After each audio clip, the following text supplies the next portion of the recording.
Okay, so what is installment sale? Installment sales of a property, it's an agreement that is drawn between a buyer and a property owner, that the buyer will be buying the property directly to them with installments.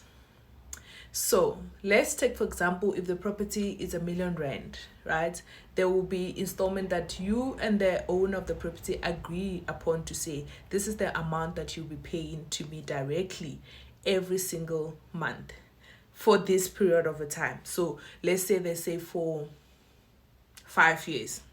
So there will be an amount, they will tell you how much, you guys will calculate how much or whatever, and then come to an agreement, right? So this is how it works. So you have an agreement of the installment that needs to be paid at a fixed term. At a fixed term means that at a certain number of years that you agreed. I've heard the most of you are talking about paying it in 5 years. There's nothing wrong with that. That is still perfectly fine. And then the purchase price is paid off in installment, as I've mentioned, and then it's often directly to the seller. Often doesn't mean that it's limited to be paid directly to the seller. There are conveyancers that are willing to engage in that type of sale where the installment will be paid to the conveyancer, which I think is a safer method, but we'll unpack that. So let's talk about what it is for now.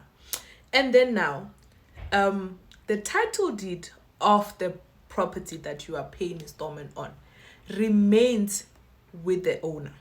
So meaning that if you have agreed that you guys are going to pay each other in a period of 5 years, for that 5 years, the house is not yours. It still belongs to Mr. James, if Mr. James is the seller.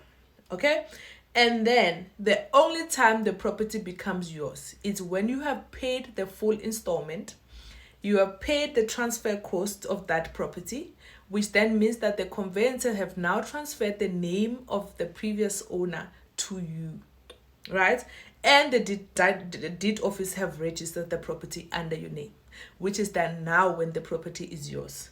So all this time, the property remains under the seller for the period of the installment. If you want to know advantages of the advantages of this type of sale, stay tuned for the other part. See you now.